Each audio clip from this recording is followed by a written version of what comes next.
Ես եղել է ժամանակ բոլոր ռայոններին ավտոբուսներ տրամադրել եմ անվճար ուսանողներին տանելու համար։ Տարեկան 5000-4000 հոգու ուսման վճար են վճարել։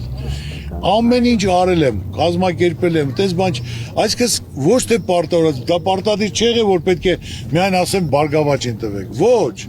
իմ համար բոլորը հավասար են եղել, ով ասենք սոցիալապես ծանր է, ծնողա, զուրկ է,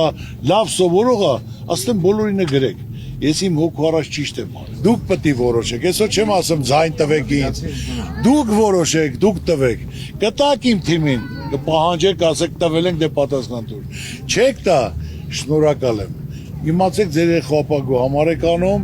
էլի ձեր ծառուկան եմ, ես չի որ հանգարց, ես իմ չտվեցիք վաղաց, դուք եք ապրելու, ես նորից եմ ասում, ամեն ինչով պատրաստ եմ, ձեր ծառուկյանն եմ, մարդ չկա, որ ասենք թե հարցով դիմաց լինի, որ ծառուկյանը չհաջակ, Աստված հնարություն տվել է, ես էլ օգնում եմ։ Ու միակ մարդն է, որ հեռախոս չունեմ։ Էն էլ գիտեք ինչ ունեմ, որ ով զանգի,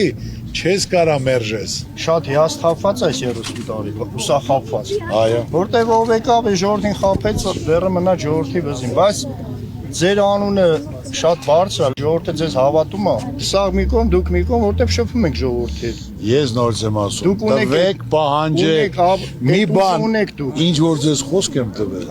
իմացեք 10 անգամ ավելի շատ Դուք պետք է լինել։ ժողովրդի կողքին կանգնեք, ժողովուրդը ձեր կողքին։ Բայց լսի, Այդ ձևը իմ լինի, չափ որ ժողովրդի կողքին ով կա կանգնել։ Փոխադարձ պետք է լինի մինչև Էլի, վերջ։ դες մինչև ներողություն։ վերջ։ Ջորջան, որ ձայնել չտակ, էլի ես ձեր կողքին